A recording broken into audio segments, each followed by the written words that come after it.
ہمارے مسلمان کے گھروں میں عام رواج ہے کہ یا اللہ اور یا محمد روایت ہوتے ہیں. کہتے ہیں کہ یا زندہ کو کہتے ہیں. حضرت صلی اللہ علیہ وسلم تو وفات پا چکے ہوئے ہیں. یا محمد اسی کو جو آپس میں لڑائیاں ہو رہی ہیں آج کے پاکستان میں ان کی. یا محمد جو ہے یہ وہ لوگ کہتے ہیں جو بریلوی عقیدے کے ہیں اور وہ واقعتاً یہ یقین کرتے ہیں جب مخاطب کرتے ہیں تو رسول اللہ صلی اللہ علیہ وسلم عملاً سامنے زندہ ہوتے ہیں.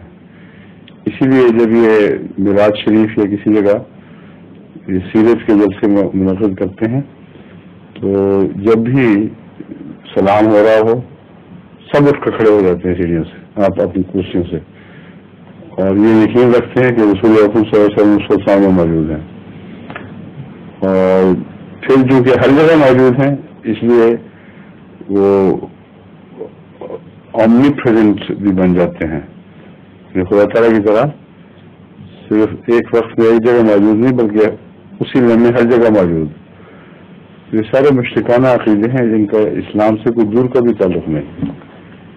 حضرت صلی اللہ علیہ وسلم اپنے وصال کے بعد ملأ اعلیٰ میں اپنے رب کے حضور حاضر ہو گئے اور قرآن سے ثابت ہے کہ کوئی شخص جس کی روح اپنے رب کے حضور حاضر ہو جائے پھر واپس نہیں آیا کرتا.